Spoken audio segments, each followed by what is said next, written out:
Welcome to PW UPSC वाला। आज I am in front of you to tell you the details. आपको आज हम बात करने वाले हैं इकोनॉमिक सर्वे की, आर्थिक सर्वेक्षण की। जी हां, आर्थिक सर्वेक्षण 31 जनवरी 2023 को संसद पे वित्त मंत्री ने पेश किया। और यह आर्थिक सर्वेक्षण है क्या? यह आर्थिक सर्वेक्षण हमारे देश की अर्थव्यवस्था का थर्मामीटर है, जो ये बताता है कि देश की अर्थव्यवस्था की हालात कैसे हैं पिछले साल में।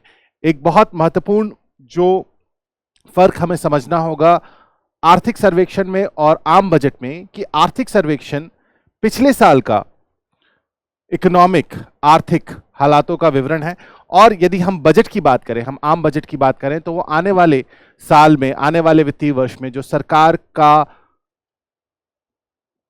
प्रोग्राम है, जो सरकार की पॉलिसीज हैं, जो सरकार खर्चा करेगी, जो टैक्स कलेक्ट करेगी, उन सब का लेखा जोखा है। सो इंपॉर्टेंट है इकोनॉमिक सर्वे को समझना, महत्वपूर्ण है आर्थिक सर्वेक्षण को समझना, क्योंकि आर्थिक सर्वेक्षण से सवाल आने के चांसेस हैं, खास तौर पे उन लोगों के लिए जो 2023 में 28 मई 2023 को ये अटेम्प्ट देने वाले हैं। This is important for them. और ये सब के लिए मैंने कोशिश की कि मैं इसको थोड़ा सा हाइब्रिड करने की कोशिश करूं, ताकि जो हमारे हिंदी माध्यम के एस्पिरेंट्स हैं, अभ्यर्थी हैं, वो भी इसका पूर्ण रूप से फायदा उठा सकें। जी, सो थोड़ा सा बीच बीच में अगर हिंदी ऊपर नीचे होगी तो चलेगा, कोई बात नहीं। हिंदी और अंग्रेजी का ब्लेंड ही शायद ये हमारे देश की आर्थिक खूबसूरती भी इसी पे है, और कोशिश करेंगे इसको डिकोड करने की। आज हम सिर्फ एक समरी देख रहे हैं, आज हम सिर्फ ये देख रहे हैं कि क्या फर्स्ट हैंड इंफॉर्मेशन, क्योंकि सुबह ही आफ्टर द राष्ट्रपति के अभिभाषण के बाद ही ये आर्थिक सर्वेक्षण जो है लोकसभा में, संसद में जो है ये रखा गया, और उसके बाद हमने इसको समराइज करने की कोशिश की है, इसको कुछ बुलेट पॉइंटर्स लाने की कोशिश की, जिससे आपको एक बेटर अंडरस्टैंडिंग मिले पिछले साल में भारत की अर्थव्यवस्था का क्या हाल रहा। So let us begin economic survey, the summary of economic survey 2023। और सबसे पहला सवाल, मतलब क्लासरूम में भी जो हमारे साथी जो क्लासरूम में पढ़ते हैं, क्लासरूम डायरेक्ट क्लासरूम्स में लाइव क्लासेस देखते हैं, उनको पता है कि मेरा सबसे पहला सवाल यही होता है कि कोई चीज़ होती क्या है। आई नो आप लोगों को बहुत अच्छे से पता है कि आर्थिक सर्वेक्षण, इकोनॉमिक सर्वे होता क्या है, लेकिन ये है क्या, मतलब फिर भी हम कोशिश करते हैं समझने की कि इकोनॉमिक सर्वे है क्या। इकोनॉमिक सर्वे जो हमारी अर्थव्यवस्था है, जो हमारी अर्थव्यवस्था के हालात हैं, जो हमारी इकोनॉमिक कंडीशन है, उसका एक रिपोर्ट कार्ड है। ये क्या है? ये एक रिपोर्ट कार्ड है, समझिएगा इसे। रिपोर्ट कार्ड, अब सर रिपोर्ट कार्ड के लिए कोई एक रेफरेंस पॉइंट चाहिए, कोई पासिंग नंबर चाहिए, कोई एक रेफरेंस चाहिए जिससे कि ठीक है ये सही है, ये गलत है, ये अच्छा है, ये बुरा है, ये कम है, ये ज़्यादा है। जैसे आप में से, ऊपर वाला ना करे किसी को ब्लड टेस्ट कराना पड़े, लेकिन जब ब्लड टेस्ट की रिपोर्ट आती है तो एक तरफ तो आपके जो भी एक्चुअल वैल्यू निकल के आती है, टेस्टेड वैल्यू निकल के आती है वो होती है, और एक तरफ होता है कि स्टैंडर्ड वैल्यू कितनी होनी चाहिए। सो ये जो स्टैंडर्ड वैल्यू है, एक तो आर्थिक सर्वेक्षण एक तरीके का नेशनल इकोनॉमी का रिपोर्ट कार्ड है, और अब हमारा जो वित्तीय वर्ष है, जो financial year it is about to end, और यहाँ पर पूरे साल का एक एस्टिमेट दिया जाता है कि जो सरकार ने कहा था। अब आप इसको कंपेयर कर सकते हैं चाहें तो, अगर आप इसके डिटेल्ड एनालिसिस में चाहें तो आप जा सकते हैं कि पिछले साल सरकार ने कहा था कि हम आने वाले बजट में, कि आने वाले साल में ऐसा ऐसा ऐसा ऐसा करेंगे, ये हुआ। बजट क्या था? बजट आने वाले कल का एक डॉक्यूमेंट है, और ये बीते हुए कल का, मतलब जो साल जा चुका है, और इसके बेसिस पे कुछ प्रोजेक्शंस हैं जो आने वाले साल में, आने वाले साल के लिए किए जाते हैं। So basically economic survey is a detailed report, a report card of the state of the national economy. Bharat की अर्थव्यवस्था का एक डिटेल्ड रिपोर्ट कार्ड जो है वो है ये इकोनॉमिक सर्वे। कौन प्रेजेंट करता है, प्रिपेयर कौन करता है? इट इज जाहिर सी बात है chief economic adviser. Comment box में लिखिएगा चीफ इकोनॉमिक एडवाइजर हैं कौन, और ये आता है डिपार्टमेंट ऑफ इकोनॉमिक अफेयर्स के अंतर्गत। तो ये उनकी जिम्मेदारी होती है इस इकोनॉमिक सर्वे को, इस आर्थिक सर्वेक्षण को प्रिपेयर करना। और पहले जो है बजट ये बनता था, लेकिन 1964 तक ये बजट के साथ प्रेजेंट होता था, अब अलग कर दिया गया है। तो जनरली नियम ये है कि फरवरी का पहला जो कार्य दिवस होगा, पहला जो वर्किंग डे होगा, उस दिन बजट प्रेजेंट होगा, और उससे ठीक एक दिन पहले इकोनॉमिक सर्वे प्रेजेंट होगा। तो ये नियम ध्यान रखिएगा कि जनरली 1 फरवरी को अगर वर्किंग डे नहीं है, 1 फरवरी को अगर संडे है, तो 2 फरवरी को बजट प्रेजेंट होगा और उससे पहले का जो वर्किंग डे होगा, मतलब शुक्रवार का, अगर मंडे को 1 फरवरी नहीं है और मंडे को फरवरी का पहला दिन पड़ता है, तो शुक्रवार को जो है इकोनॉमिक सर्वे प्रेजेंट किया जाता है। और इसके अलावा एक और important, will try to bring the summary of that as well, जो राष्ट्रपति का अभिभाषण है, जो साल का पहला सेशन, क्योंकि 2023 का पहला संसद का पहला सत्र था, तो इसकी शुरुआत राष्ट्रपति के अभिभाषण से होगी, प्रेसिडेंशियल एड्रेस से होती है। एंड दैट प्रेसिडेंशियल एड्रेस, वो राष्ट्रपति का अभिभाषण जो है, वो सरकार का पॉलिसी स्टेटमेंट होता है, तो वो भी आपके लिए इंपॉर्टेंट है। पीडब्ल्यू यूपीएससी वाला will try to bring that for you as well. So आगे बढ़ते हैं इसमें, इकोनॉमिक सर्वे में। अब इसका इंपॉर्टेंस क्या है सर? ये तो समझ में आया कि ठीक है, एक रिपोर्ट कार्ड है, एक blood test report sort of है इकोनॉमी की, उसमें हमको इकोनॉमी का पूरा सेहत के बारे में पता चलता है, उसकी पूरी हेल्थ के बारे में पता चलता है। और ये इसका इंपॉर्टेंस क्या है? इंपॉर्टेंस इसका अगर वैसे कॉन्स्टिट्यूशनल देखा जाए तो ये नॉट बाइंडिंग वाली सिचुएशन में है, मतलब इसके एडवाइजेज या इसमें जो भी कहा गया है, असेसमेंट है, वो बजट के ऊपर मैंडेटरी नहीं है, सरकार के ऊपर ये मैंडेटरी नहीं है। लेकिन फिर भी बावजूद इसके कि ये एक मैंडेटरी स्टेटमेंट नहीं है, ये अब भी माना जाता है that this is the most comprehensive and the authentic assessment of the economy. सबसे डिटेल्ड असेसमेंट, सबसे ऑथेंटिक असेसमेंट इसी को ही माना जाता है। और यही अब डेटा हम अगले पूरे 1 साल यूज करेंगे अपनी इकोनॉमिक पॉलिसीज बनाने में। यही सारा जो भी यहाँ पर लेखा जोखा दिया गया है, उसको हम यूज करेंगे अपने आने वाले समय की पॉलिसीज बनाने के लिए। और ये है the key highlights of this economy, मतलब पूरा एक तरीके से। सो मेजर यहाँ पे मैं लिख देता हूँ, ये है आपका फिस्कल डेफिसिट, ये है आपका फॉरेक्स रिजर्व, इसके अलावा ये है आपका इन्फ्लेशन, अगर बाय चांस किसी को नहीं दिख रहा हो, ये है कंट्रीब्यूशन ऑफ सर्विसेज, ये है industrial growth,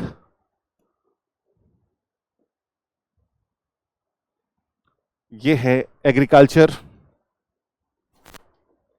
allied activities.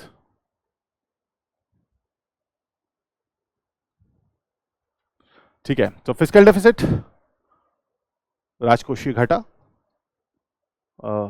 Fiscal deficit, okay. Inflation, मुद्रास्फीति, सेवाएं, फॉरेन एक्सचेंज रिजर्व, विदेशी मुद्रा भंडार, और इंडस्ट्रियल ग्रोथ, औद्योगिक ग्रोथ, और दैट इज योर एग्रीकल्चर, कृषि और सम्मिलित क्षेत्र जो है उसमें इंक्लूड होते हैं। फिस्कल डेफिसिट की अगर बात करें, हम घाटे की बात करें, तो ये 2023 में विच इज 6.4%, ग्रेजुअली ये कम हुआ है, 9.2 से 6.4 आया, which is a good sign in our economy, अच्छी चीज है। यहां पर अगर आप इन्फ्लेशन को देखें तो ये जो डार्क ब्लू लाइन आपको दिख रही है, दिस इज योर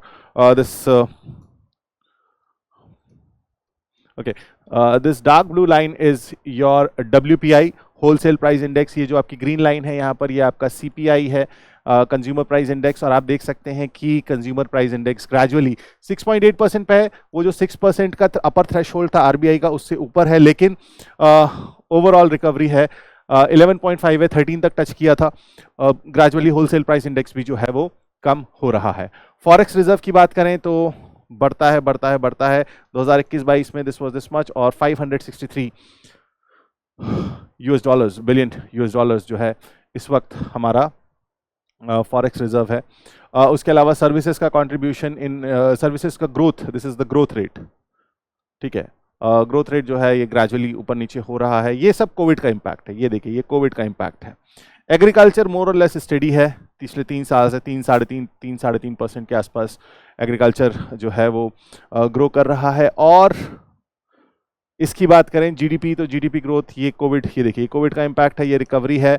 और एक्सपेक्टेड ग्रोथ 6 to 6.8%, 6 से 6.8% जो है सकल घरेलू उत्पाद की वृद्धि दर अनुमानित है इस इकोनॉमिक सर्वे में, इस आर्थिक सर्वेक्षण में। दिस इज समथिंग, ये फिगर्स ध्यान रखिएगा, क्योंकि कई बार होता है कि अब सर पूरा इकोनॉमिक सर्वे पढ़ना पड़ेगा। मैं कहूँगा नहीं, पूरा इकोनॉमिक सर्वे पढ़ने की जरूरत नहीं है। और आपको सिर्फ ये, अगर आपको स्निपेट्स याद हैं, आपको ये सारी छोटे मोटे फिगर्स याद हैं, फिगर भी याद नहीं है, अगर आपको सिर्फ ट्रेंड भी याद है तो यू आर डन। अगर आप ये भी बता दो कि ये बढ़ रहा है, ये कम हो रहा है, ये रिकवरी पाथ पे है, इस पे रिकवरी हो चुकी है, अगर आप ये भी बता दोगे दैट इज वेल गुड।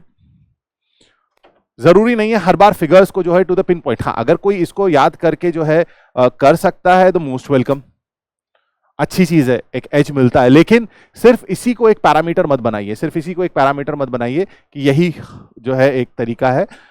अगर आपको ट्रेंड भी याद है, आपको अप्रोक्सीमेटली फिगर भी याद है, जैसे अगर आपको 6.8 फॉर एग्जांपल, जीडीपी की एक्सपेक्टेड ग्रोथ जो है वो 6.8% है, नहीं याद है, नहीं याद है तो क्या करेंगे, आपको लिखना होगा, तो आप ये लिखोगे the GDP growth is expected to be near around 7%, valid enough, पूरे नंबर मिलेंगे। आप 6.8 लिख देते हैं, वेरी गुड, उसको it is something which is it's a good job. लेकिन अगर नहीं भी आ रहा है तो परेशान होने की जरूरत नहीं है। खैर, अब ये जो सर आप कह रहे थे यहां पर कमी आई, ये देखिए यहां पर हर जगह आपको थोड़ा सा यहाँ पे ऊपर दिख रहा है, यहाँ पर नेगेटिव दिख रहा है, यहाँ पे भी नेगेटिव दिख रहा है, यहाँ पे स्टडी एक ग्रोथ आ रही है, मतलब कुछ ना कुछ तो गड़बड़ थी इकोनॉमी के अंदर। सो इकोनॉमिक सर्वे जो है वो बताता है कि क्या हुआ, ये 2005 से लेके 2012 तक के पीरियड को बताता है, and that was the period of credit boom. यहां पर जी भर के कर्जा दिया गया, बैंकिंग ऑफ कोर्स, बैंकों से कर्जा जो है, that was the period of credit boom. और इस क्रेडिट बूम की वजह से क्या हुआ, balance sheet stress. Comment section में बताइए बैलेंस शीट स्ट्रेस क्या होता है। यस, बैलेंस शीट स्ट्रेस क्या होता है, और इसकी वजह से आगे चल के क्या हुआ। 2015 एक ऐसा फेज आया जब जो नॉन परफॉर्मिंग एसेट है, जो एनपीए है, उसका रेशियो जो है वो ज्यादा हो गया। देन 2018 एनबीएफसी जो था, नॉन बैंकिंग फाइनेंशियल कंपनी का जो एनबीएफसी सेक्टर है, उसके ऊपर इकोनॉमिक सर्वे कहता है कि आईएलएफएस के कोलैप्स की वजह से इसके ऊपर, एनबीएफसी सेक्टर के ऊपर प्रेशर बहुत ज्यादा बढ़ा, और हम इससे उभर ही पा रहे थे कि केम द कोविड-19 पैंडेमिक। हम इससे उभर ही पा रहे थे कि केम दी कोविड-19 पैंडेमिक। और इसकी वजह से क्या हुआ, जो कमोडिटी प्राइसेस थे, जो सामान का जो जनरली जो महंगाई हम जिसे कहते हैं, वो बहुत ज्यादा ऊपर हुई। और कोविड-19 में हुए लॉकडाउन की वजह से जो सप्लाई चेन था, लॉकडाउन लगा, कहीं छोटी इंडस्ट्री बंद हुई, कहीं बड़ी इंडस्ट्री बंद हुई, उसके बाद रिकवरी करने में टाइम लगा, और ओवरऑल हमारा जो सप्लाई चेन था गुड्स का, और सप्लाई चेन ऑफ गुड्स, और I will add one more thing here, मतलब ये मेरा एड ऑन है कि इसमें इस चीज को भी इंक्लूड हम कर सकते हैं कि जो फ्लो ऑफ मनी था वो भी डिस्टर्ब हुआ। आप इसमें चाहे तो एड ऑन कर सकते हैं, and that says that flow of money, ओहो, flow of money, flow of money जो है वो भी डिसरप्ट हो गया। मतलब जो एक फ्लो बना हुआ था, जाहिर सी बात है अगर सप्लाई चेन में डिसरप्शन होगा, सप्लाई चेन जो है वो बाधित होगी, तो जो मुद्रा का फ्लो है वो भी कहीं ना कहीं क्या होगा, उसमें भी डिसरप्शन आएगा। तो यहां पे इस शॉक में आप एक और चीज, ये पिछले डिकेड की हम बात करें, पिछले लगभग 15 साल की हम बात करें, तो उन्होंने ये कहा, इकोनॉमिक सर्वे का ये मानना है कि हमारे इकोनॉमी ने मल्टीपल शॉक्स झेले, और बावजूद इसके हमारी अर्थव्यवस्था जो है ठीक ठाक इन शॉक्स को जो है बर्दाश्त कर गई, ठीक ठाक जो है वो इस पे परफॉर्म हो गई। और इसी बेसिस पे वो कह रहे हैं, इकोनॉमिक सर्वे कहता है that India still remains the fastest growing major economy in the world.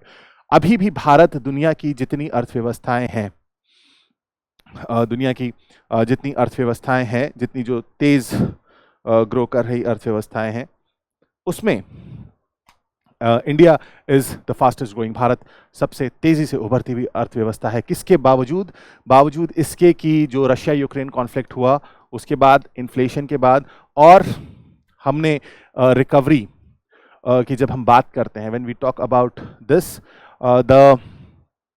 India has performed well. ये graph basically, this graph shows कि जो कमोडिटी प्राइसेस हैं, फ्यूल प्राइसेस हैं, बेस मेटल्स हैं, तो इसमें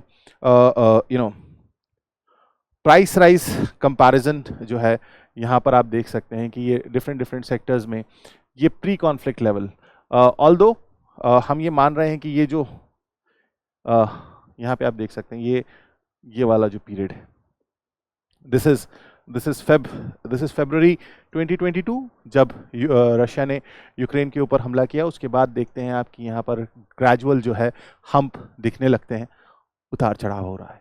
और अभी भी ये हमारा, आप ये कह सकते हैं कि ये जो लेवल है यहाँ पर जिन चीज़ों का लेवल है, ये इन चीज़ों में ये हमारा प्री कहना चाहिए कि कॉन्फ्लिक्ट लेवल है। अभी ऑल्दो हम रिकवर कर रहे हैं, लेकिन अभी भी हम प्री कॉन्फ्लिक्ट लेवल पे, मतलब फरवरी 2022 या जनवरी 2022 की स्टेज में अभी पहुंचने में हमें समय है। अभी हमने वो अचीव नहीं किया, लेकिन you can clearly see here, आप यहाँ पे बिल्कुल स्पष्ट तौर पे देख सकते हैं कि किस तरीके से ये है फरवरी 2022, और इस पॉइंट से आप देखें यहाँ से ग्रेजुअली प्राइस जो है वो अनस्टेबल दिखेगा। यहाँ से लेके यहाँ तक आपको एक स्टेबल प्राइस दिखता है।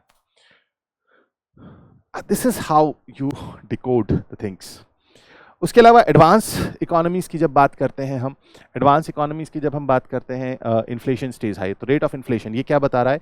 ये अलग अलग अर्थव्यवस्थाओं में जो है वो बता रहा है क्या? इन्फ्लेशन, मुद्रास्फीति बता रहा है। सो यहाँ पर जो है यूरो जोन है, ओके, यूरो एरिया है, उसके अलावा France, Germany, UK, US, Japan. और this is the time, again ये फरवरी 2022 की स्टेटस है, और यहाँ से आप देखते हैं कि ग्रेजुअली इन्फ्लेशन बढ़ा है आफ्टर द स्ट्राइक। ये देखिए, ये फरवरी 2022 में रशिया ने यूक्रेन पे हमला किया। उसके अलावा जब हम इमर्जिंग मार्केट इकोनॉमीज़ की बात करते हैं, तो इसमें we have, this is Brazil, China, India, not visible, Indonesia, Mexico and Russia. और फिर वही चीज़ है, इसमें मैं कोशिश करता हूँ अगर आपको विजिबल हो जाए कि if it is not visible, I guess थोड़ा सा कॉन्ट्रास्ट का इशू होगा, but that will be adjusted.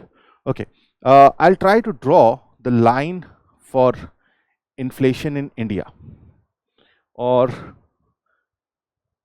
मैं कोशिश करता हूँ, ये लाइन अगर आप देखें, ये रेड लाइन जो है ये भारत में मुद्रास्फीति का दर है। ये रेड लाइन जो है डिपिक्ट करता है इंडिया में इन्फ्लेशन क्या है। और आप यहाँ रशिया में, आई will try it with a different colour, ये देखिए, ये रशिया का जो है रेट ऑफ इन्फ्लेशन है इन दिस केस। और आप देख सकते हैं फिर वही चीज़, दिस इज फरवरी 22, और जितनी इमर्जिंग मार्केट इकोनॉमीज़ हैं, वहाँ पे आप डिफरेंस देख सकते हैं। इसके बाद इंडिया बेटर है इनसे, इंडिया बेटर है बाकी इकोनॉमीज से। दो कंट्रीज, आई से चाइना और इंडोनेशिया, ये जो नीचे की दो लाइनें आप देख रहे हैं, this is China and Indonesia, ये कंसेप्टिवली नीचे हैं, but overall emerging market economies के हिसाब से भी हम बेहतर, मैक्सिको की बात कर लीजिए, चाहे आप ब्राज़ील की बात कर लीजिए, और रशिया ऑफ कोर्स, वहाँ तो इसका इम्पैक्ट दिखना ही था। खैर, इंडिया की जीडीपी की अगर बात करें, अगर सकल घरेलू उत्पाद में वृद्धि दर की बात करें, तो हमने जो it is expected that it will be at around 7% real GDP. I hope जिन लोगों ने क्लासेस की हैं उन्हें रियल जीडीपी और नॉमिनल जीडीपी का फ़र्क बहुत अच्छे से पता है। रियल टर्म्स में हम बात करें तो 7% है, 0.7% ग्रोथ है पिछले साल के कंपैरिजन में, और forecast to be range of 6% to 6.8% for the coming 23-24 जो इकोनॉमिक ईयर है, फाइनेंशियल ईयर है, उसके लिए होगा। यस, सो जीडीपी ग्रोथ की अगर हम बात करें, सो this is 2019, 20, this is 2020, 21, this is 2021, 22, this is 23, 22, 23, I am sorry, and this is 23, 24। ये एक्सपेक्टेड ग्रोथ है। सो मोर और less 7 to say expected growth जो है वो बेहतर है, 7%। एंड एनी ग्रोथ रेट, अगर आप 7 से 10% के बीच की ग्रोथ रेट अचीव कर रहे हैं, ऑल्दो 8% जो भी, जितनी ज़्यादा ग्रोथ रेट अचीव हो जाए, लेकिन एक ख़ास तौर पे इन हालातों में, किन हालातों में, कोविड पैंडेमिक और ये जो एक सीरीज़ ऑफ शॉक्स हम देखते हैं इन सीरीज ऑफ शॉक्स की बावजूद अगर हम 7, 7.5, 8% की ग्रोथ को भी अचीव करते हैं, तो ये एक बहुत बड़ा अचीवमेंट होगा, ये एक बहुत बड़ा अचीवमेंट होगा इंडियन इकोनॉमी के लिए कि इस बिगड़ते हालातों में भी हमने अपनी ग्रोथ को जो है वो ऊपर रखा। और इसकी एक बहुत बड़ी वजह ये थी कि जो रिकवरी थी पैंडेमिक से, recovery from pandemic was quite good. और इसकी वजह जो डोमेस्टिक डिमांड थी, डोमेस्टिक डिमांड आपने एक बेसिक फॉर्मूला पढ़ा होगा, aggregate demand is equal to C plus I plus G plus X minus M। तो हमारा ये जो कंजम्पशन एक्सपेंडिचर है, ये जो है हम मान के चलते हैं कि ये अच्छा है, हमारी जो डोमेस्टिक डिमांड है वो अच्छी है, मतलब घरेलू मांग जो है वो बेहतर है।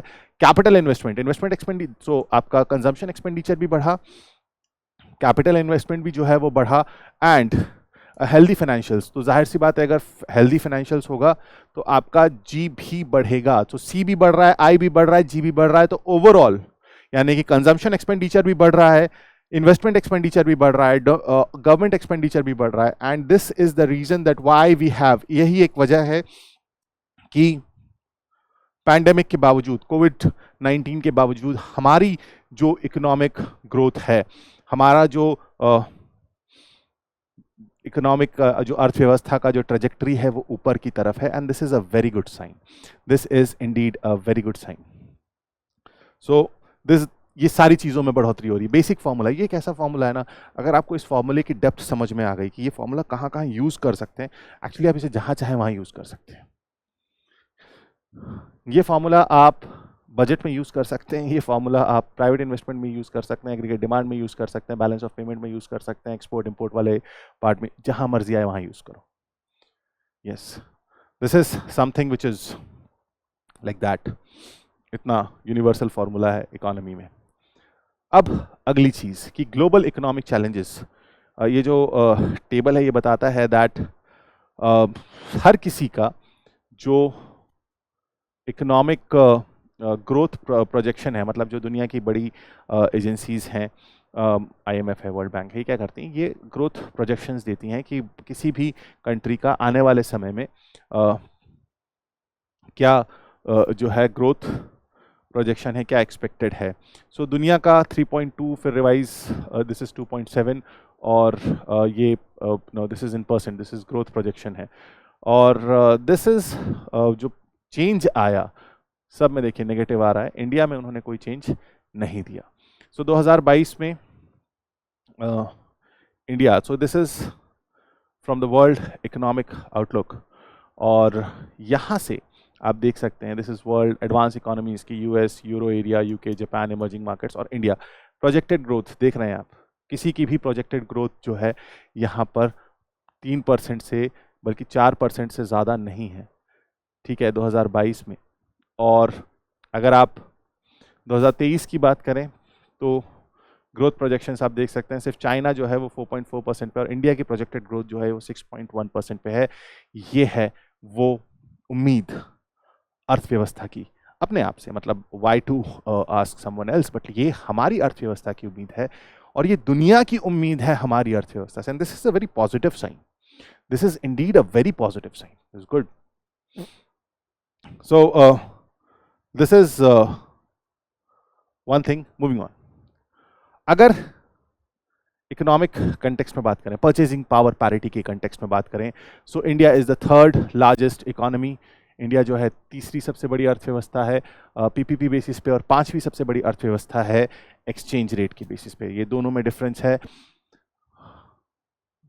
PPP basis and exchange rate basis, nominal rate, ठीक है। Private consumption as a percent of GDP, मतलब वो जो कंजम्पशन एक्सपेंडिचर है वो 5.5% था इन द Q2, दूसरी तिमाही में वो जो है इतना था। एंड जैसे जैसे कोविड से हम रिकवर करते गए, जैसे जैसे हम कोविड से रिकवर करते गए, अब कोविड से रिकवर का मतलब ये है कि हम उस सोशल डिस्टेंसिंग से, हम उस कॉन्टैक्टलेस सर्विसेज से जब हम बाहर आके contact base, contact intense services की तरफ हम जाने लगे, जहाँ लोग जैसे जो सर्विसेज जिसमें लोगों से कोई कांटेक्ट नहीं, जैसे अभी की हम बात करें तो हम ऑनलाइन बात कर रहे हैं, हम, you are watching me, this is a service which I am providing, but we are not in contact with each other. That means we are not physically in the same environment. But gradually हमने भी एक point था कि हम online ही पढ़ रहे थे, लेकिन ग्रेजुअली जैसे जैसे कोविड जाता गया, जैसे जैसे social distancing norms ease out होते गए, वैसे वैसे क्या हुआ, जो कॉन्टैक्ट बेस्ड सर्विसेज थी वो बढ़ने लगी। एक पॉइंट था जब ऑनलाइन डिलीवरी पे लोग थे, अब रेस्टोरेंट जाने लगे, कॉन्टैक्ट बेस्ड सर्विसेज बढ़ती गई। एक टाइम था कि ओटीटी पे बैठ के मूवी देख रहे थे, अब क्या हुआ, थिएटर में जाने लगे, क्यों, कॉन्टैक्ट बेस्ड सर्विसेज बढ़ने लगी। मतलब ये जो कॉन्टैक्ट बेस्ड सर्विसेज बढ़ी, इसका इम्पैक्ट दिखा, and this Indeed was visible as a percentage of GDP।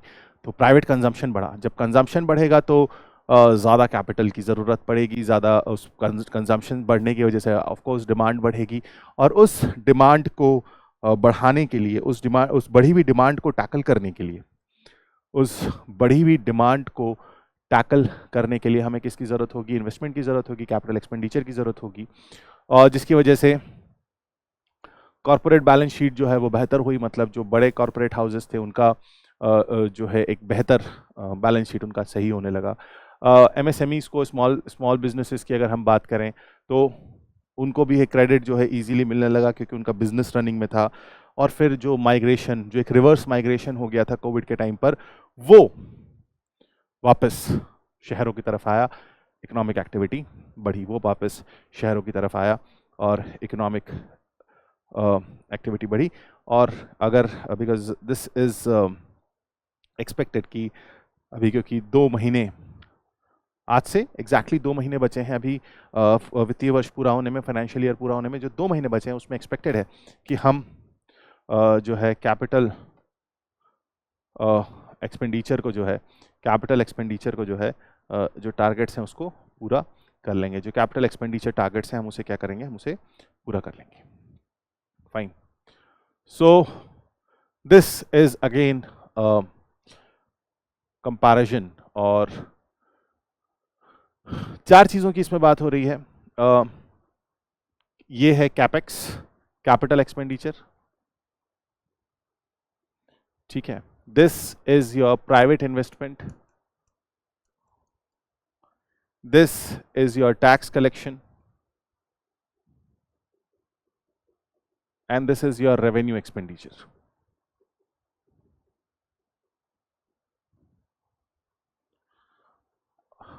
Financial year 18, 19, 20, 21, 22, 23, इसको ऐसे देखें, कैपिटल एक्सपेंडिचर बढ़ रहा है।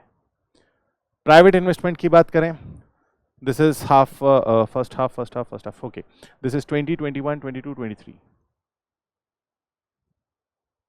This is your private investment. Tax collection की बात करें तो this side this is your direct tax, and this is your GST.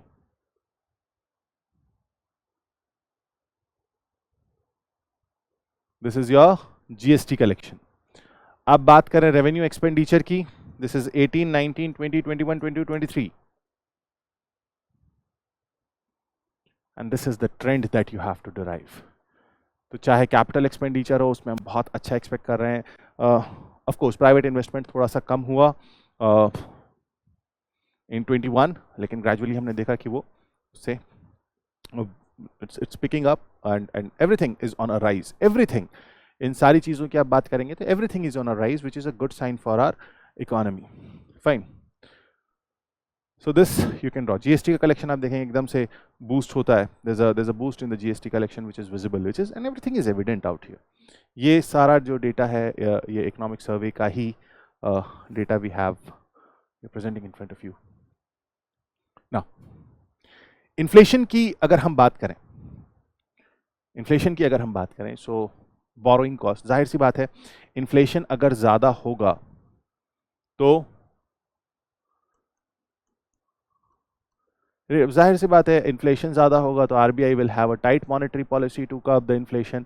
वैसे ही इन्फ्लेशन जो है वो जो 6% का थ्रेशोल्ड लिमिट है, वो जो 6% की जो एक मुद्रास्फीति की दर है जो आरबीआई ने क्या कर रखा है, उसको बना रखा है, उसको क्रॉस कर रही है। तो ग्रेजुअली हम देखते हैं कि आरबीआई ने एक टाइट मॉनेटरी पॉलिसी, आरबीआई ने एक टाइट मॉनेटरी पॉलिसी जो है वो ऑप्ट कर रखी है, and because it is not able to maintain that to 6% level, ये एक्शन लिया गया। और यहाँ पर आप इन्फ्लेशन देख सकते हैं, this is your WPI and this is your CPI combined.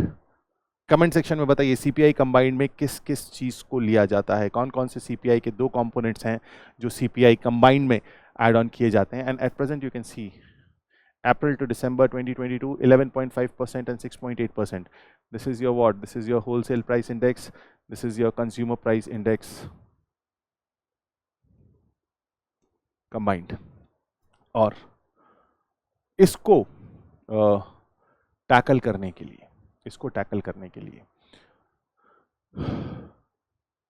ज़रूरी था कि जो एक फ्लो ऑफ गुड्स में जो एक हिंड्रेंस आया था, जो एक फ्लो ऑफ गुड्स में जो फ्लो ऑफ गुड्स था, जो सप्लाई चेन रिस्ट्रिक्शंस थे या जो सप्लाई चेन कंस्ट्रेंट्स थे, हमें उसे टैकल करना था।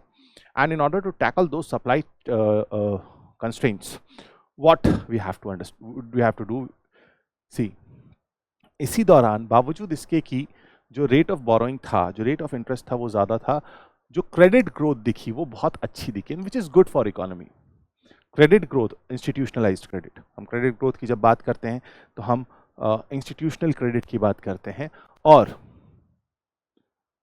If you see this in the MSME sector which is at 30.5%, which on an average, or capital expenditure for the first 8 months of financial year 23 it was increased by 63.4%. capital expenditure किसका, ये एक important चीज है। मतलब एक तरफ सरकार जो है वो कैपिटल एक्सपेंडिचर कर रही है जिससे इकोनॉमी को बूस्ट मिले, इकोनॉमी को बूम मिले, और दूसरी तरफ MSME को प्रमोट, हमने देखा कि MSME की डेफिनेशंस में चेंज किया गया पिछले कुछ सालों में। हमने ये भी देखा कि ना, वैसे कमेंट सेक्शन में ये भी बता सकते हो कि MSME की नई जो बजट्स में जो लेटेस्ट डेफिनेशन क्या है, you can mention that in the comment section as well. But yes, that has proved, और इसकी वजह से सरकार जो है कैपिटल एक्सपेंडिचर बढ़ा रही है। दोनों चीज़ें हुई, तो MSME भी ग्रो कर रहा है, ऑन दी अदर साइड जो कैपिटल एक्सपेंडिचर है वो भी बढ़ रहा है। And this you can see, this is the bank credit, this is the bank credit. और ये जो ब्लू लाइन आप देख रहे हैं ये MSME की है, ये जो रेड लाइन, ये जो नीचे वाली लाइन देख रहे हैं, this is of the large industries, this greenish line is of service sector, and जो नॉन फूड क्रेडिट है वो यहाँ पर आपको येलो लाइन से दिख रहा है। But we can see that MSME का क्रेडिट, दिस इज जनवरी 2021 और ये नवंबर 2022, इस पूरे लगभग 1-2 साल के स्पैन में आप देख सकते हैं कि इट इज MSME सेक्टर जो है, that has been a major driver of India's economic growth. लेकिन फिर इशू आता है, जो इकोनॉमिक सर्वे ने कंसर्न दिखाया, वो इशू ये आता है दैट करंट अकाउंट डेफिसिट में वाइडन। करंट अकाउंट डेफिसिट की बेसिकली हम करंट अकाउंट डेफिसिट और ट्विन डेफिसिट की जब हम बात करते हैं तो इंडियन इकोनॉमी जो है वो ट्विन डेफिसिट सिंड्रोम से पीड़ित है। ट्विन डेफिसिट में हम बात करते हैं फिस्कल डेफिसिट की और करंट अकाउंट डेफिसिट की। Current account deficit balance of payment से रिलेटेड है, और ये क्यों हो रहा है? ये इसलिए हो रहा है because there is the challenge of this depreciating rupee. जो रुपए की एक्सचेंज रेट है, जो उसमें ग्रेजुअली जो है गिरावट है, डेप्रिसिएशन है, बिल्कुल है, लेकिन ये भी एक एक्सेप्टेबल फैक्ट है दैट इट इज़ बेटर। रुपए की ये डेप्रिशिएट, हम मान के चलते हैं कि रुपए में गिरावट आई है, रुपए की विनिमय दर में गिरावट है, लेकिन ये गिरावट दूसरी जो मुद्राएं हैं उनसे बेहतर है, उनसे अच्छी है, मतलब उनके कंपैरिजन में इट इज़ बेटर परफॉर्मिंग। और ये माना जा रहा है कि आने वाले समय में जब US फेडरल रिजर्व जो है, जो अमेरिका का सेंट्रल बैंक है, अगर वो अपने रेट ऑफ इंटरेस्ट को और बढ़ाएगा अगर US फेडरल रिजर्व अपने रेट ऑफ इंटरेस्ट को और ज़्यादा बढ़ाएगा तो ये बढ़ेगा, करंट अकाउंट डेफिसिट जो है वो और ज़्यादा जो है वाइडन हो जाएगा और रुपए में कम अंडर प्रेशर। अगर ये करंट अकाउंट डेफिसिट जो है तो रुपए पे प्रेशर बढ़ने लगेगा। सो ये एक मैटर ऑफ कंसर्न है हमारे लिए कि आने वाले समय पे अगर रुपया और ज़्यादा डेप्रिशिएट होगा तो करंट अकाउंट डेफिसिट ज़्यादा होगा तो रुपए के ऊपर प्रेशर बढ़ेगा। लेकिन एट द सेम टाइम जो घबराने वाली बात नहीं है वो ये है कि हमारे पास सफिशिएंट अमाउंट में फॉरेक्स रिजर्व है कि अगर इंडियन रुपए में वोलेटिलिटी आती है, अगर भारतीय रुपए में जो है उथल पुथल होती है, तो उस उथल पुथल को संभालने के लिए जो विदेशी मुद्रा कोष हमारे पास है वो पर्याप्त है। उस उथल पुथल को संभालने के लिए, उस वोलेटिलिटी को संभालने के लिए जो विदेशी मुद्रा कोष है वो क्या है, वो सफिशिएंट है। And you can see this. So gradually ये this is your current account deficit जो है उसकी बात हो रही है, which is this is zero. ये this is the line of zero और ये भी नीचे है। और यहाँ पर you can see that foreign reserve, so ये हमारा फरवरी 2021 से, I am trying to connect all these lines, ये हमारा फॉरेक्स रिजर्व का ग्राफ है। ये हमारा फॉरेक्स रिजर्व का ग्राफ है। There is a foreign exchange reserve जो है which is there to finance current account deficit somewhere between 500 and 600 billion US dollars. Okay, moving on. Exports जो है वो जाहिर सी बात है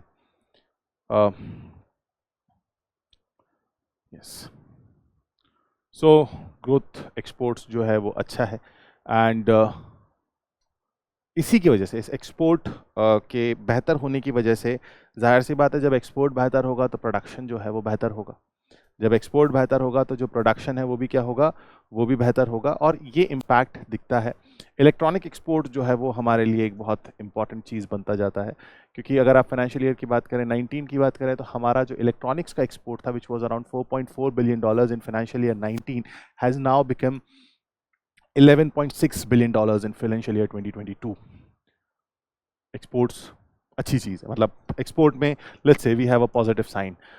फिस्कल की बात करें, राजकोष की बात करें, फिस्कल पोजीशन क्या है? So and the revenue generation, जो भारत सरकार रेवेन्यू कलेक्ट कर रही है, हमने देखा जीएसटी में, यहाँ पे आपने देखा ना, yes you can see there is a good surge in the direct tax. ये 19, 20, 21, 22, 23, दिस इज 19, 20, 21, 22, 23, ये देख रहे हैं आप, दोनों जगह चाहे वो जीएसटी हो चाहे वो डायरेक्ट टैक्सेस हो, हमारा कलेक्शन बेहतर हो रहा है और ये एक बहुत अच्छी पॉजिटिव साइन है। सो दिस इज, जैसे अगर आप ग्रॉस टैक्स रेवेन्यू की बात करें, so year on year growth is 15%, मतलब पिछले साल की तुलना में हमने 15.5%, 15.5% जो है वो ज़्यादा टैक्स कलेक्ट किया। और ये अप्रैल टू नवंबर का है, अभी दिसंबर, जनवरी, फरवरी, मार्च का डेटा आना बाकी है। So definitely this is going to be a good sign. और जो डायरेक्ट टैक्सेस की अगर हम बात करें, so in the first 8 months of the year that was much higher, और ये अच्छी चीज़ थी।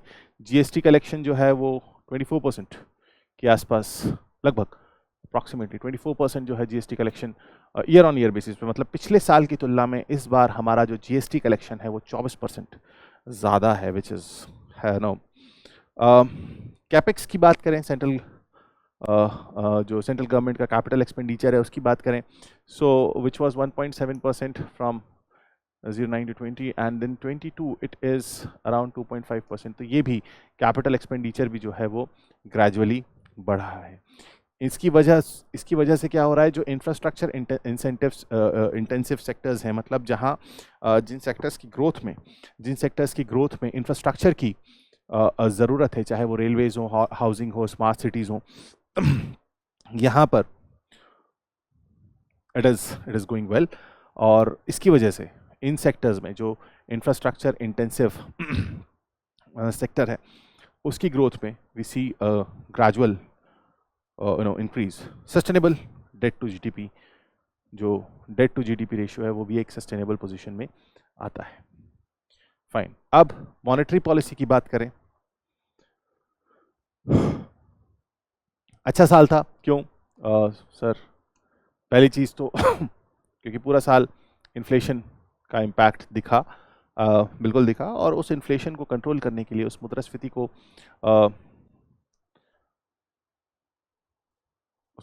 को कंट्रोल करने के लिए जो मॉनेटरी पॉलिसी थी, जो रिजर्व बैंक की मॉनेटरी पॉलिसी थी, उसको उन्होंने टाइट रखा, which has raise the repo rate by 225 basis points, which means 2.25%। इसका मतलब है so basically 100 basis points is equal to 1%। So अगर 225 बेसिस पॉइंट्स रेपो रेट बढ़ा है तो करीब 2.25% का एक इंक्रीज है। और बैलेंस शीट्स जो है फाइनेंशियल इंस्टीट्यूशंस की, चाहे वो बैंक्स हों, चाहे वो एनबीएफसीज हों, आरबीआई की टाइट कंट्रोल की वजह से मोर और लेस इनकी बैलेंस शीट्स साफ रही है। और दिस एनपीए, हमारा प्रॉब्लम एक्चुअली ये है, the gross NPA ratio has fallen to a 7-year low of around 5%, और CRAR which is at 16%. So हम अच्छे, although थोड़ा सा टाइट मॉनेटरी पॉलिसी ज़रूर है, लेकिन हमको इसमें आरबीआई की तारीफ करनी होगी कि आरबीआई ने भले ही मुश्किल समय में मुश्किल फैसले लिए, और उन मुश्किल फैसलों की वजह से हम ये देखते हैं कि ग्रॉस एनपीए जो है वो नीचे आया है, which is good. Your capital to risk weighted asset ratio CRAR Basel norms में पढ़ा होगा, यस। बेसल 3 नॉर्म्स में कितना CRAR होना चाहिए? Please mention that in the comment section. Yes, this is more of a revision for your whole economy. Fine, so ये 16% है। कितना स्टैंडर्ड होना चाहिए minimum? Mention that in the comment section. उसके अलावा जो SCBs हैं, शेड्यूल कमर्शियल बैंक्स हैं, उसका recovery was higher. So IBC, Insolvency and Bankruptcy Code 2016 की वजह से जो शेड्यूल कमर्शियल बैंक्स हैं उनमें रिकवरी हमें जो है अच्छी देखने को मिली, खासतौर पे एनपीएस की बात करें। एंड दिस यहाँ से जो है ये बाई मंथली आप देख रहे हैं कि ग्रेजुअली जो है ये रेपो रेट जो है वो बढ़ा है। रिवर्स रेपो रेट मोर और लेस उसी स्टेज पे रहा।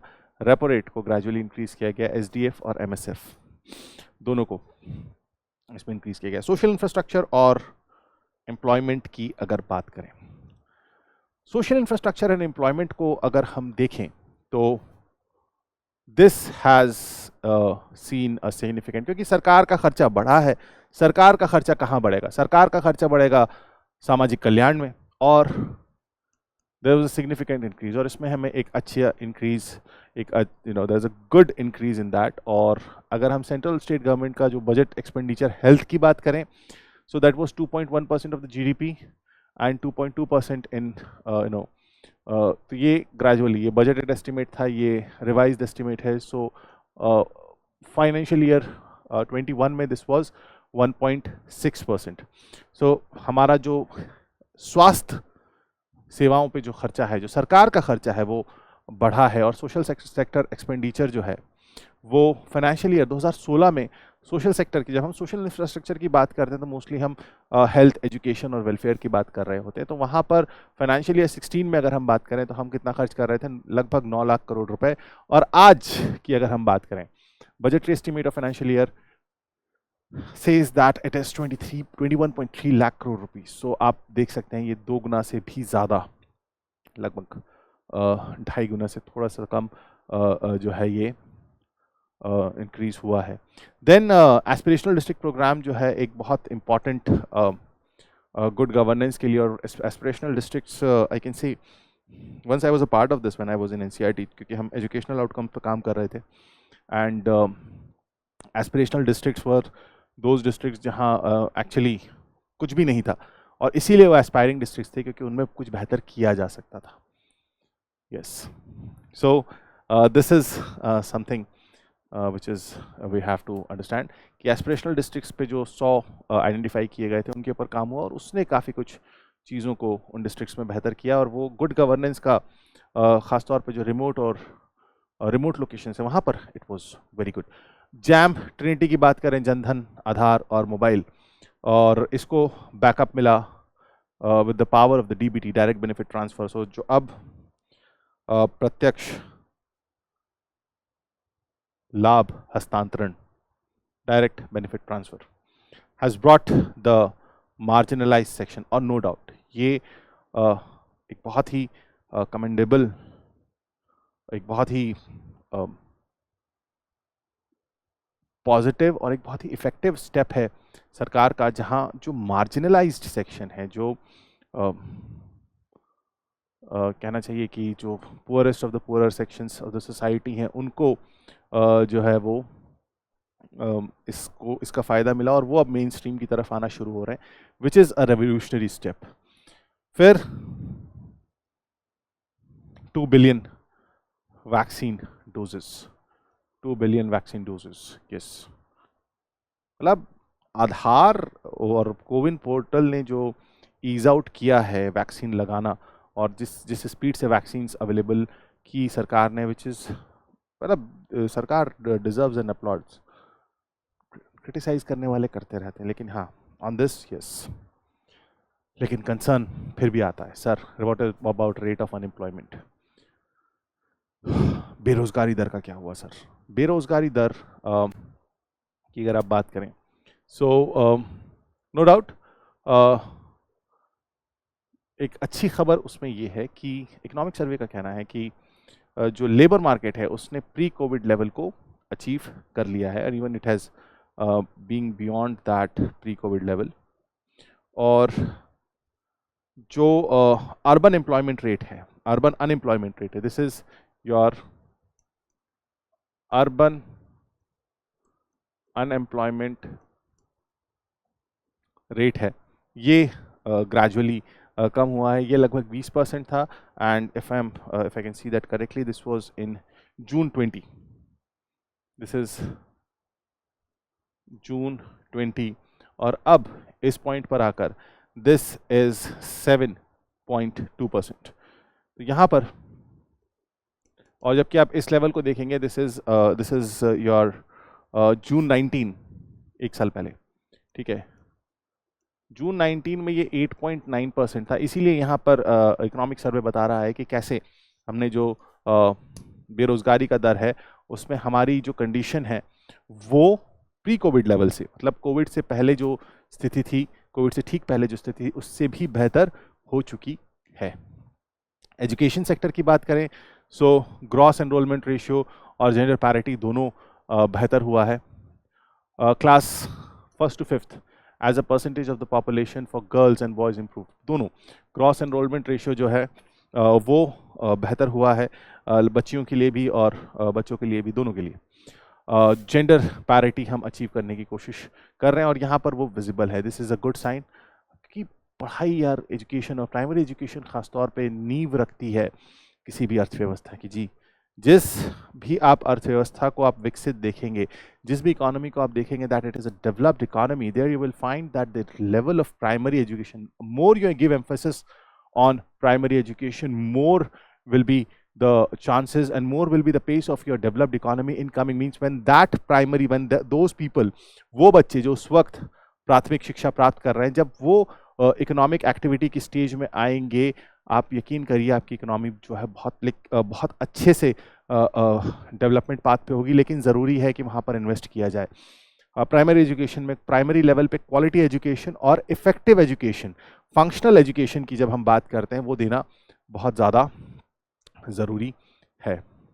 Fine. Agriculture and allied sectors की अगर हम बात करें तो, health, so yes, we have seen that the health की अभी भी हम बात कर रहे थे, that the total health expenditure जो है, ऑफ कोर्स यार वो कम हुआ है, मीन्स जो आउट ऑफ पॉकेट, मतलब this is not governments expenditure, this is out of pocket, जेब से लगने वाला टोटल एक्सपेंडिचर में जो हेल्थ एक्सपेंडिचर है वो ग्रेजुअली जो है वो कम हुआ है फ्रॉम 64.2% टू 4.2%। इसमें आप जितनी भी स्कीम्स हैं, आयुष्मान भारत है, जन औषधि योजना है, इन सारी चीज़ों को इंक्लूड कर सकते हैं। इसके अलावा चाहे IMR हो, चाहे अंडर 5 मोर्टालिटी रेट हो, नियोनेटल मोर्टालिटी रेट हो, इन सारी चीज़ों ने जो है ग्रेजुअल डिक्लाइन शो किया है। अपार्ट फ्रॉम दैट कोविड, खैर this is a more data. और Ayushman Bharat, yes, which is health insurance for the lower income. और ये जो आयुष्मान भारत है, this is something which is really proving a boon for those people who cannot have access to health services. Agriculture और allied sectors की अगर हम बात करें, so the performance has been okay, good. Private investment, agriculture में private investment जो है वो ग्रेजुअली बढ़ा है, विच इज़ गुड। MSP सारी क्रॉप्स के लिए जो 1.5 टाइम थी वो जो है फिक्स कर दी गई है। Apart from that you can see food grain production जो है it is also 315 million tons. और NFSA, national food security act में free food is being provided. Farmers की अगर बात करें तो जो this scheme around of Kisan Samman Nidhi, they have been benefited. Post harvest support जो दिया गया है वो ENAM स्कीम को, ENAM इम्पॉर्टेंट है, ENAM इस बार आने के चांसेस हैं क्योंकि ENAM का जिक्र राष्ट्रपति महोदया ने अपने अभिभाषण में भी किया और ENAM यहाँ पर भी दिख रहा है। तो अगर ये दो जगह ENAM आया है, मतलब ये ENAM जो है आपको यहाँ पर भी इसके दिखने के चांसेस हैं, यहाँ पर भी इसके मिलने के चांसेस हैं। और India stands for the four, और ये इंटरनेशनल ईयर ऑफ मिलेट्स है, इसको ध्यान रखिएगा। आप एक्सपेक्ट कर सकते हैं 2 लेवल के क्वेश्चंस। एक तो बहुत हैवी आ जाएगा प्रीलिम्स में, जिसकी इट्स लाइक इम्बैलेंस, उसकी कोई गारंटी, लेकिन एक पता है क्वेश्चन क्या आ सकता है जो मुझे मतलब आई मे बी मतलब गट फीलिंग है, रॉन्ग हो, इट मे बी पॉसिबल, लेकिन एक जो पॉसिबिलिटी है वो 5, 6, 7 क्रॉप्स दे देंगे और पूछेंगे इसमें से कौन सा मिलेट, किसको मिलेट क्लासिफाई करते हैं। तो मिलेट की जब हम बात करते हैं, मोटे अनाजों की बात करते हैं, तो किन अनाजों को मिलेट्स में गिना जाता है या किन अनाजों को माइनर मिलेट्स में गिना जाता है, ध्यान रखना। आप पढ़ कर जाओगे ऊपर, वो पूछेंगे बेसिक और फिर बोलोगे सर बना नहीं। तो ये UPSC करता है, तो आप ज़रूर इस चीज़ पे ध्यान रखिएगा कि आप इंटरनेशनल ईयर ऑफ मिलेट्स में जो पढ़ना चाहें, जिस हद तक पढ़ना चाहें, वो आपका चॉइस है। लेकिन अगर आपने ये नहीं देखा कि मिलेट्स में कौन कौन सी क्रॉप आती हैं और ये सवाल आ गया, तो आपका वो पढ़ना बेकार हो जाएगा। ठीक है, so just stick on to basics and you will be through. Industry की बात करें, सो इंडस्ट्रियल सेक्टर जो है वो it rose 3.7%, good figure for industrial sector. Private final consumption expenditure, मैंने आपको पहले भी हमने इसके बारे में बात की कि जो फाइनल कंजम्पशन एक्सपेंडिचर है, there was a huge growth. Excuse me. Export को जो है स्टिमुलस मिल रहा है, इंडस्ट्री का जो सप्लाई डिमांड बैलेंस है वो अच्छा है, means it is responding good to the supply, is responding good to the demand. और दिस द क्रेडिट, और इसमें बहुत बड़ा जो रोल है वो MSME का है। और ये ध्यान रखिएगा जब भी आप कोई इस सवाल की बात करें, तो MSME sector is going to be the future of Indian economy. जितना स्ट्रेंथेंड MSME सेक्टर होगा, I repeat again, this is going to be the future of Indian economy. और इफ इंडियन इकोनॉमी रियली, हम जो एक विकसित अर्थव्यवस्था की बात कर रहे हैं, हम जो एक विकसित अर्थव्यवस्था की बात कर रहे हैं, हम जो एक डेवलप्ड इकोनॉमी की बात कर रहे हैं, उसमें सबसे इम्पॉर्टेंट और सबसे क्रूशियल रोल जो है वो ये MSME, micro small and medium enterprises, they are going to play. Yes, and this is अब जाहिर सी बात है, ये तो होना था, हमारे यहाँ इतने मोबाइल फ़ोन्स हम यूज़ करते हैं। So we are the second largest mobile manufacturer in the world. और हम 2015 में जहाँ 6 करोड़ यूनिट्स प्रोड्यूस कर रहे थे, अब हम 29 करोड़ यूनिट्स जो है वो प्रोड्यूस कर रहे हैं 2021। फार्मा इंडस्ट्री ने एक अच्छा, विच इज़ गुड, हेल्थ के कंटेक्स्ट में एक अच्छी चीज़ है।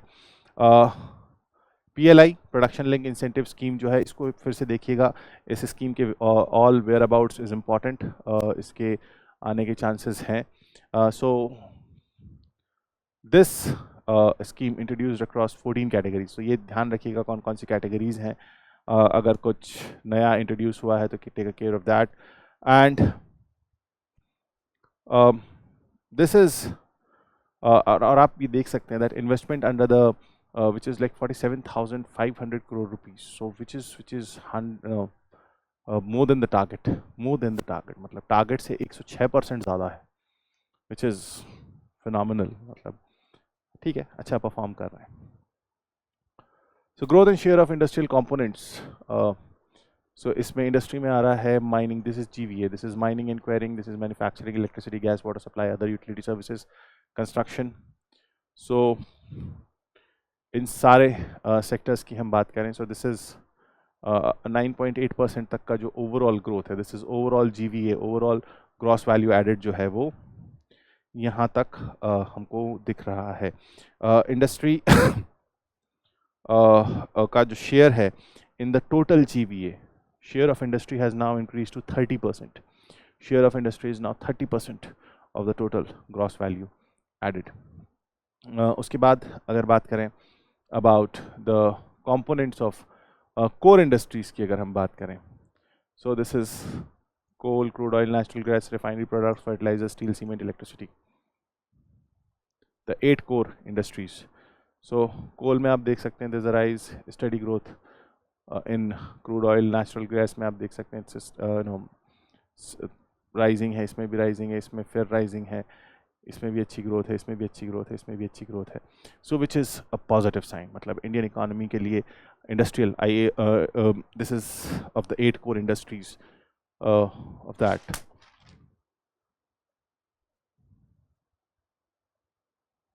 Okay, now the source of the strength of Indian economy, and that is your services. Yes, सेवा, और जो सेवाएं जिसकी हम बात करते हैं, ये हमारी इकोनॉमी का सबसे ताकतवर चीज, बिल्कुल। This has increased, so expected growth कितनी है, 9.1%, which was 4% on year basis। और एक्सपोर्ट सर्विसेज, एक्सपोर्ट की बात करें तो India was like the top 10 service export countries in 2021, और FDI inflow was, you can see that the FDI inflow is $7.1 billion, मतलब which is, और यही वो चीज़ें हैं कि चाहे वो रियल एस्टेट सेक्टर की हम बात करें वो हो या हाउसिंग, सो सेक्टर को अगर हम देखें, जो सेल्स की हम बात करें, तो वापस जो प्री पैंडेमिक लेवल है, मतलब पैंडेमिक से पहले वाला जो लेवल था उस पर जो है वहाँ तक पहुँच गया है।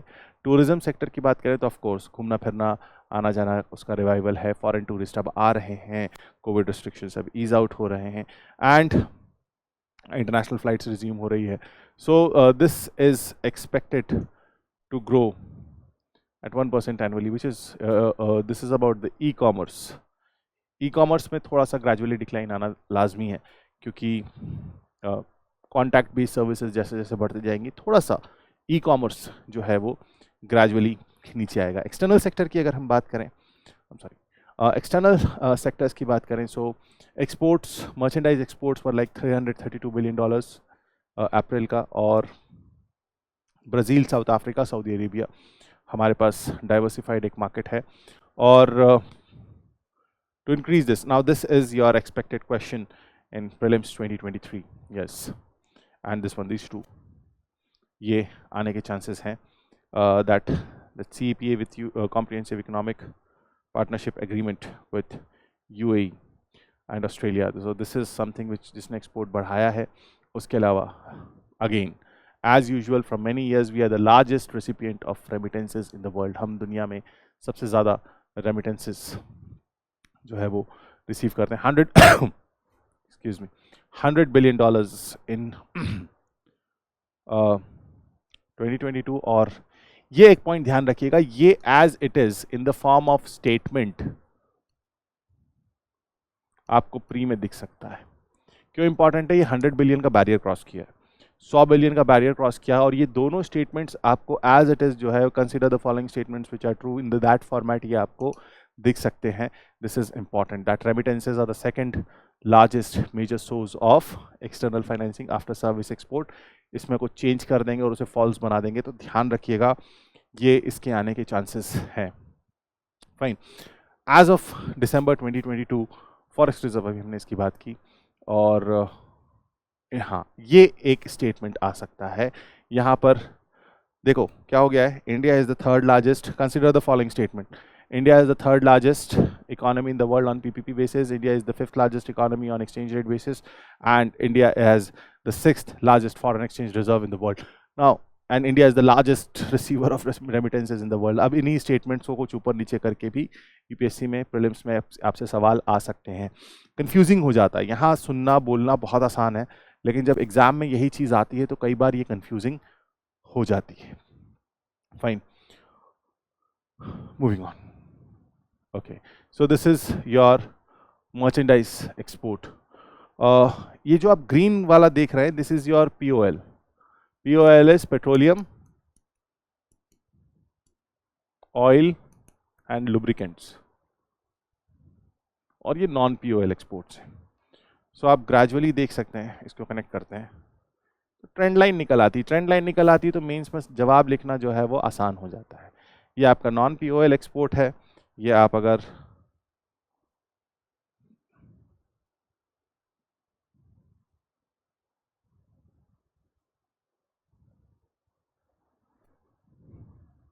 yes, so this is the trend line for your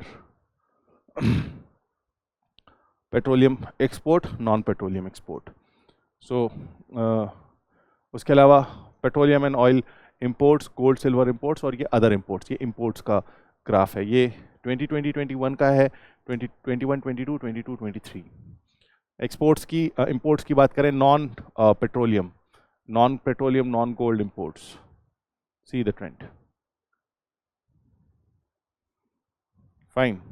This I'll draw it with a, let's say a pink line. Yes, this is our petroleum import. I'm sorry.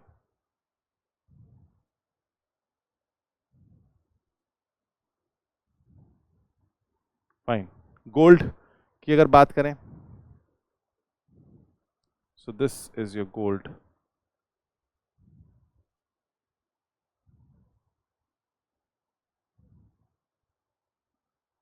Fine. So this is your gold.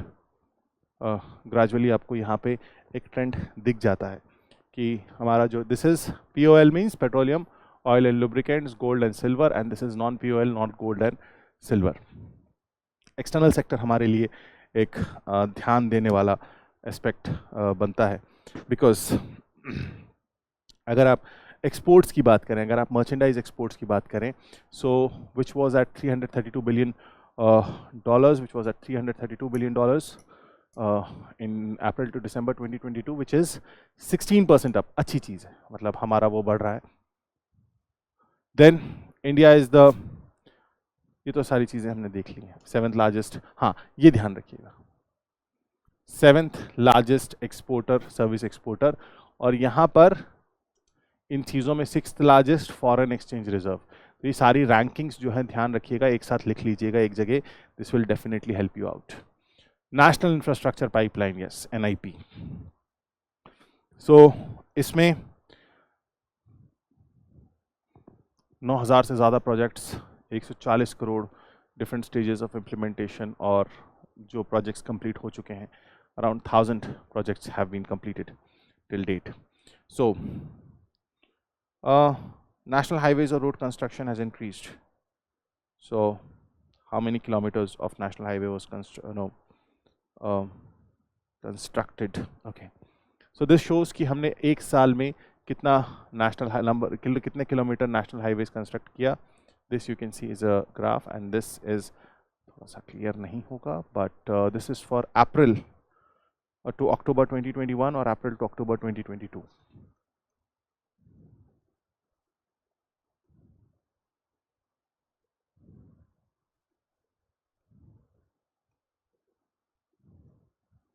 and this is in kilometers. This is in kilometers. Fine. Moving on. Monetization की बात करें तो 0.9 lakh crore monetization जो है achieve, which is 27% now. Target जो है 2023 का it is 1.6 lakh crore rupees. ये है जो आपको आने वाले सालों में प्रीलिम्स में परेशान करेगी, and that is the PM Gati Shakti scheme.